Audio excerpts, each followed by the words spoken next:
este es el momento de presentar a quien viene a analizarnos la cabeza de los deportistas que hoy están en tan altísima competición como la que se está dando en Londres. Ricardo Rubinstein, psicólogo, gracias por haber venido. Hoy a Banda 3.0. Gracias a ustedes. Bueno, en principio, ¿qué podemos decir? Seguramente Hernán va a tener un montón de detalles puntuales de lo que tiene que ver con lo que se están jugando hoy los atletas, que es mucho más que una medalla, ¿no? En muchos casos relaciones, sueños cumplidos y demás. ¿Qué podemos decir que impulsa a un atleta a tan alta competición? ¿Cómo tiene que estar preparado antes de llegar a una exhibición como esta? Bueno, llegar a las Olimpiadas justamente es la culminación de todo un proceso, de un trabajo previo y de haber podido calificar para estar allí. Pero supone, a partir de estar presente allí, una tremenda exigencia y el desafío de poder demostrar aquello que les permitió estar en ese lugar. Con el agregado de que el componente nacional. Sí. Que este es el plus que tiene el participar en los Juegos Olímpicos. Porque muchos de ellos, bueno, aunque representando a distintas selecciones argentinas, tienen esta responsabilidad, pero participar del Juego Olímpico y estar en contacto con el resto de los atletas de la misma generación como representantes de la Argentina supone para algunos un apoyo, un elemento que los ayuda, que les permite soltarse más, y para otros puede ser un momento de tremendísima presión. En la cabeza debe ser extraño también para el deportista que siempre juega para ganar, saberse. Yo contaba que hay que tener en cuenta unas cuestiones. Así como el hockey y el básquet, si hubiera fútbol, en este caso que no hay, no clasificó a Argentina, se puede parar mano a mano contra cualquiera. Ciertos deportistas, aquí vino Federico Molinari, que participa en gimnasia y clasificó para las finales en anillas, y él decía: si yo clasifico para las finales ya es un triunfo para mí, porque en la historia de Argentina nunca pasó. Es raro también saber que el deportista sabe que no va a ganar la medalla y que con clasificar entre los primeros 20 ya es una medalla, básicamente por lo difícil que es. Esto también en la cabeza debe trabajar bastante, imagino. Esto trabaja y muchas veces condiciona la performance posterior que tiene el deportista. Porque cuando se sabe que hay un tope o hay un techo, una posibilidad que está acotada por lo que el deportista sabe que puede llegar a dar, esto a veces lo suelta y rompe el récord, digamos, claro. y sale para arriba, le permite soltarse más aún. Trabaja como un facilitador. Y esto es lo que los deportistas necesitan trabajar psicológicamente, a priori, la previa, para poder apoyarse en esa situación y para poder armar tanto su trabajo interno con las presiones que tienen, como el entorno externo que los acompaña y los sostiene. Los deportistas, decía usted recién, si sueltan eso, probablemente logren superar su propio récord. El doctor es autor además de Deportes al Diván. Los deportistas generalmente suelen psicoanalizarse antes de llegar a una exhibición como esta, porque además acá el grado de competencia con ellos mismos, con el entorno, juegan para ganar y qué sé yo, tienen un grado de exhibición ante el mundo importantísimo. Es conveniente que todos puedan contar con el aporte de un trabajo psicológico, personal, grupal o a veces para toda la delegación. Hay delegaciones o hay países que lo hacen ya de rutina. Claro. Cosa que no ocurre en la Argentina, ocurre con algunos deportistas o con algunos equipos o con algunos deportes.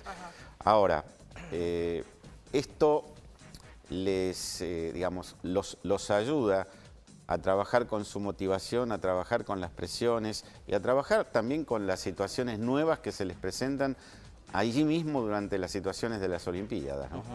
Eso de que muchas veces los deportistas te dicen: somos tan parejos que según cómo nos levantamos ese día, que según cómo te levantás. Eso también tiene mucho de cierto, tiene mucho... ¿Cómo se trabaja en levantarse bien justamente para ese día?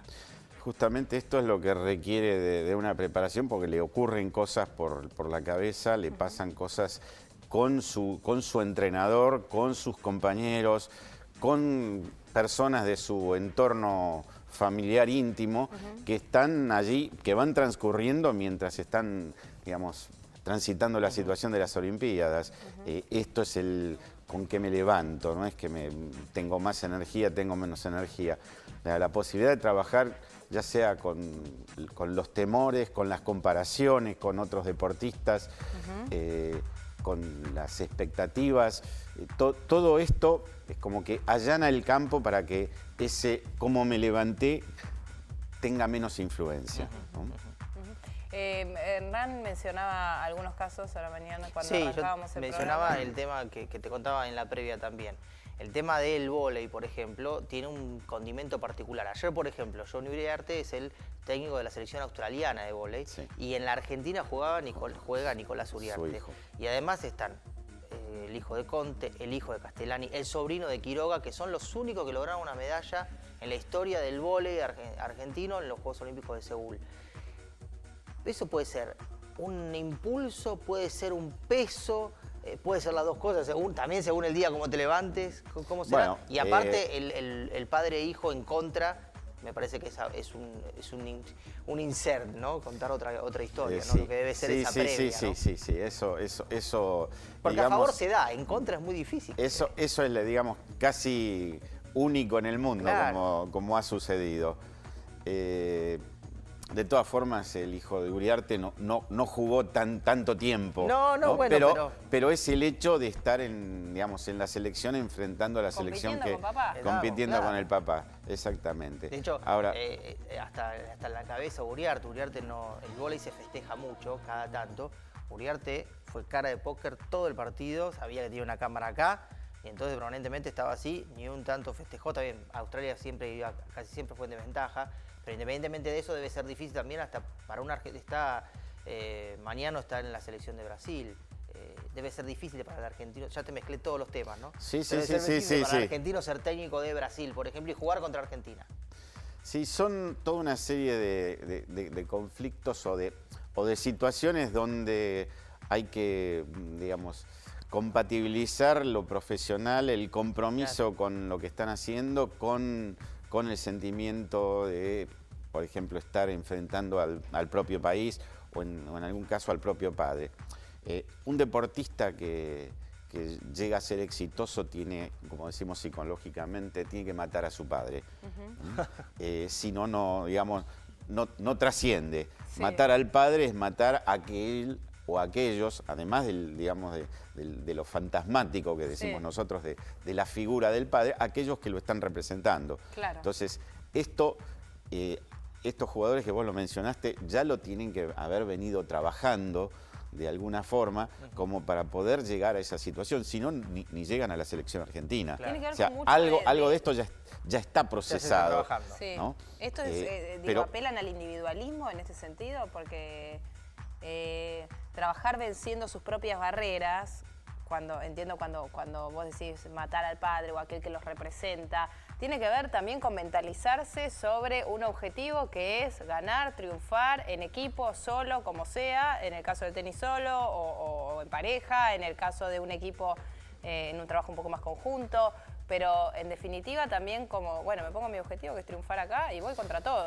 Claro, ahora, justamente aquí está la riqueza de lo que es el trabajo nuestro, que es, Claro. bueno, una cosa es decir, yo me propongo esto, me mentalizo, lo hago, la otra cosa es los fantasmas inconscientes que por allí tiran para otros lados y que no se manifiestan en el lenguaje corriente, sino que por ahí se manifiestan a través de modos indirectos, como pueden ser errores en la coordinación, errores en las elecciones que se toman durante el juego, que pueden estar expresando parte de ese conflicto que no termina de ser resuelto solamente Antes.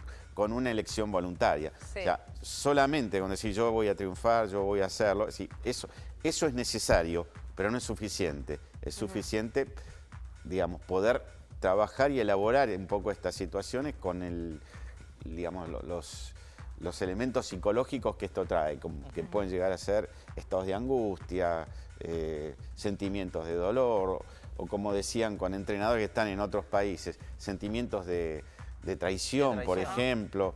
Bueno, esto es lo que se trabaja psicológicamente. Claro. Y tenés que trabajar, Ricardo, tanto en la derrota para el que pierde, para sacar esa angustia, ese dolor, como en el que gana, para que tenga los pies sobre la tierra, como para que no crea que ya está y que ya llegó y que es suficiente, como para que siga trabajando. ¿Les pasa a ustedes, los psicólogos con los deportistas, que tienen que también trabajar esa parte? Porque si no puede llegar a haber como un aburguesamiento, que se quedarse flojo. Lo que vos decís es lo que se llama el exceso de confianza, ¿no? Tanto por la performance que se tuvo como en algún caso por no evaluar adecuadamente la capacidad de los contrincantes que tienen, subestimar a los contrincantes, y esto hace que un equipo o un jugador vaya como más relajado, sin la tensión óptima para enfrentar la situación, y aparezcan sorpresas que son malas performances, ¿no? ¿Se trabaja más en la previa o en el posterior a la exposición? Digo, ¿en la previa para fortalecer o en el posterior para liberar culpas, para esto que mencionaba Hernán? Vamos a decir así, de manera separada, ni en la previa ni en la posterior, sino que la idea es que es un proceso en el que se va trabajando antes, durante y después, ¿no? Te hago la última y ya para cerrar. ¿Se le tiene miedo al psicólogo en el deporte? En el fútbol te digo que sí, ni me lo preguntes, porque te digo, los futbolistas en los equipos de a poquito lo van rompiendo. Quizás River es el primero que lo está rompiendo de hecho ya tiene un psicólogo dentro del plantel ahora, pero como que el fútbol es reacción. ¿El resto del deporte le van perdiendo el miedo?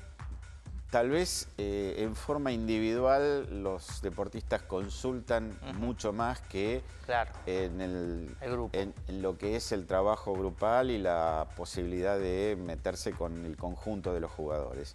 Si hay una reticencia que el trabajo psicológico lo hace el entrenador. El entrenador hace su trabajo, pero hace su trabajo como entrenador. Los que son los recursos psicológicos no los puede tener, genuinos no los tiene, y enfocan a otro punto. Y ahí es donde puede surgir a veces una falsa idea de lo que es la rivalidad o la competencia que puede tener el profesional como ascendiente sobre los jugadores. Allí es donde yo creo que están los mayores puntos de reticencia. Pero el hecho de poder trabajar con grupos deportivos facilita tremendamente muchas veces que una vez que se acostumbran, que los jugadores liberen aquellas cosas que les pasan y que, bueno, esto se use en el bien del grupo, ¿no? Gracias, Rubinstein, por haber venido. Gracias a ustedes.